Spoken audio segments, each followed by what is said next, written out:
Hello, we're in Matthew 16, starting in verse 13.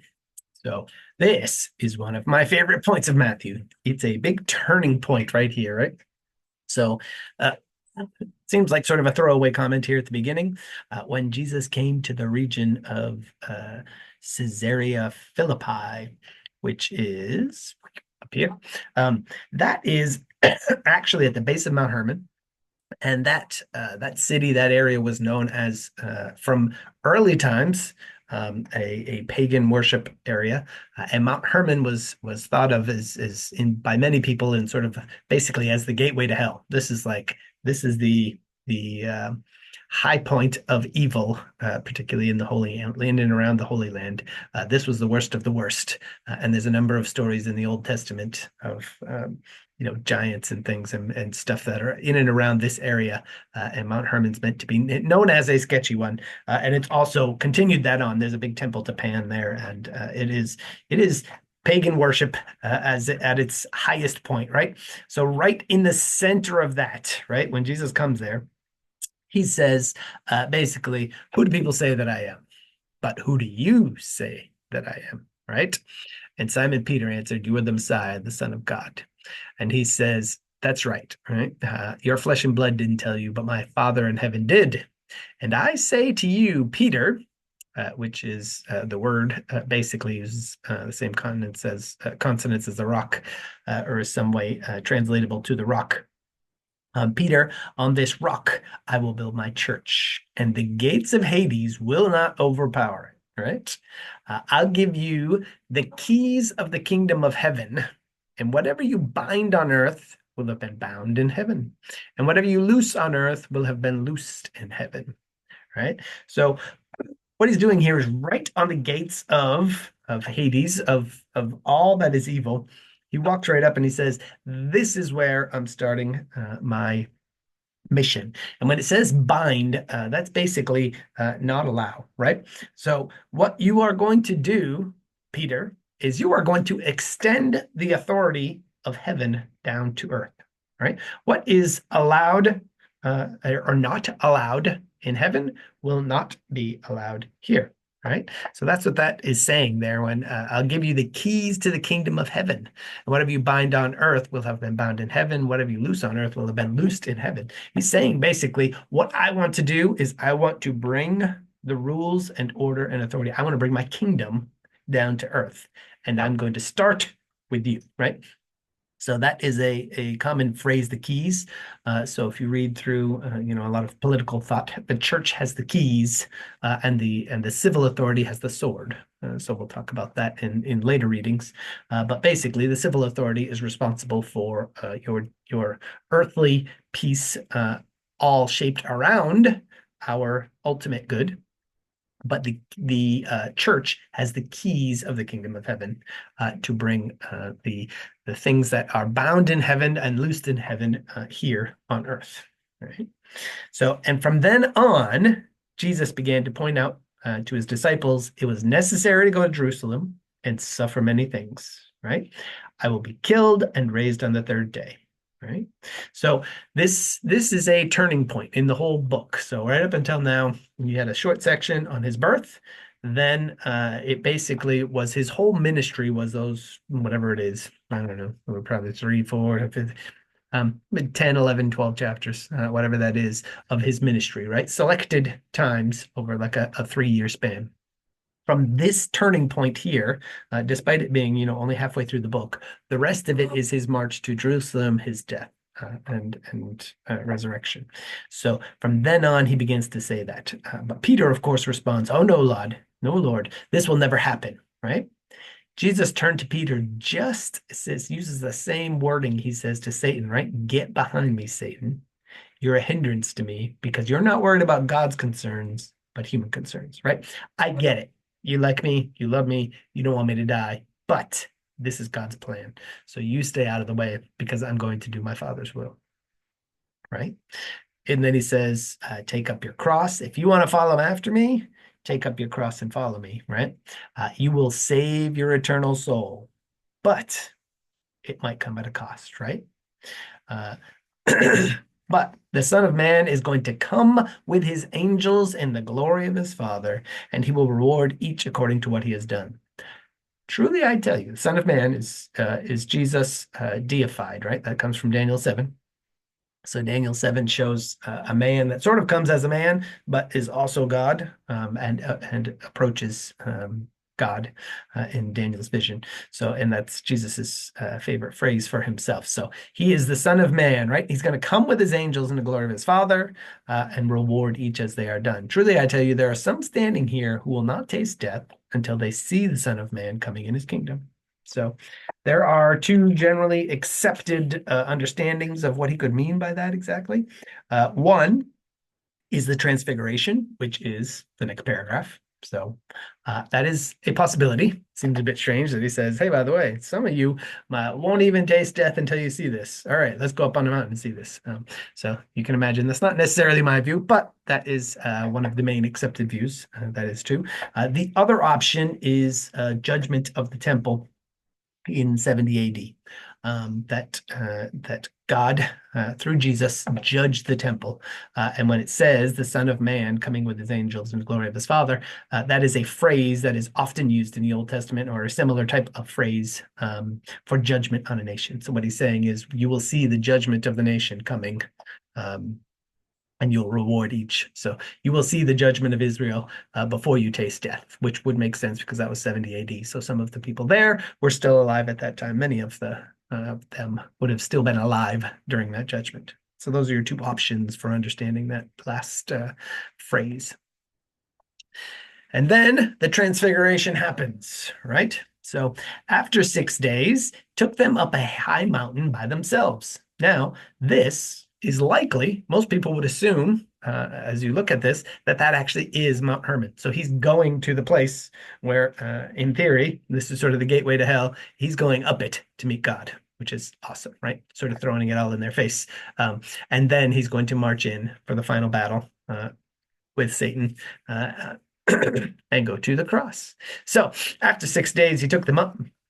He was transfigured in front of them, and his face shone like the sun. His clothes became white as the light, right? So that phrase right there, you should automatically think Moses goes up to meet God in the Old Testament, in Exodus.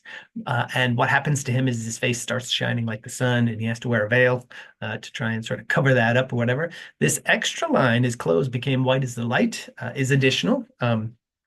That probably reflects more the Daniel's vision. So that's what happens to the Son of Man, right? So Matthew is sort of combining these thoughts in people's heads, saying, hey, he's transfigured in front of them. He's like Moses, but even bigger. He's more important, right? This is the second Moses fulfilling this. And then suddenly Moses and Elijah appeared to them, talking with him. And Peter said to Jesus, whoa, wow.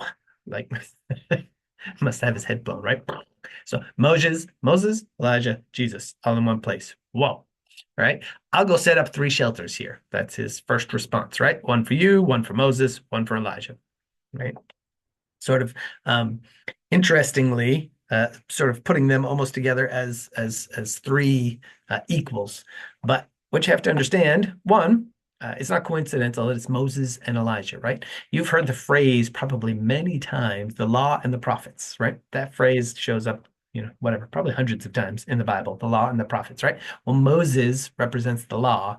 Elijah represents the prophets, right? So this is basically all of the established learning, thinking. This is what it means to be God's people, arriving. The law and the prophets are arriving.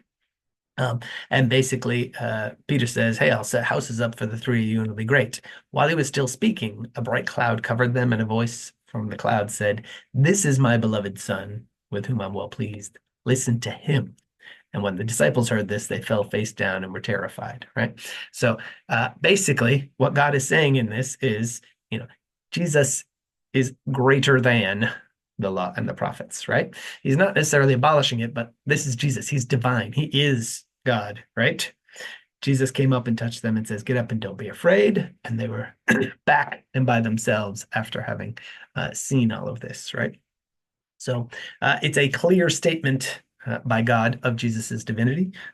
So if people get worried about it, so that verse where it says listen to him is also confirmed again in Peter, Second Peter 1:16.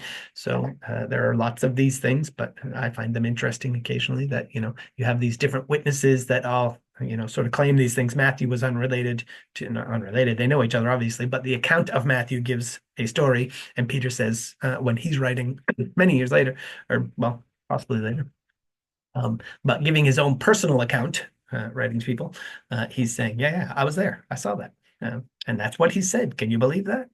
So that's pretty awesome. And he connects it to Jesus's glorification in going into heaven and sitting at the right hand. So this is finishes though, right? I tell you, Elijah has already come, compares him to John the Baptist again, right? On the contrary, they did whatever they wanted to, and the disciples understood speaking about John the Baptist, right? But this little line here, in the same way, the Son of Man is going to suffer at their hands, right? John the Baptist was beheaded. So this is just another comment by Jesus saying, hey, this is my plan from here on out. And that is from here on out, right? So the rest of the book basically is Jesus's march to his death as you sort of keep reading on. From there, they leave, and you start to see the stories as he's heading to Jerusalem. There was a quick one about power over a demon. The disciples are unable to cast it out, and Jesus says, well, that's because you don't really have the faith you need. He's encouraging them and exhorting them to say, hey, look, you guys need to be all in on this, right? He predicts his death again, continues on. They came to Capernaum. This another thing that sometimes where they have these kind of throwaway lines, but can be very important from a theological point of view or a political point of view, right? So they come here, and the people who collect the temple tax approached Peter and said, "Doesn't he pay the temple tax?" Right? And yes, said Peter. And then he went to the house, and Jesus spoke. What do you think, Peter?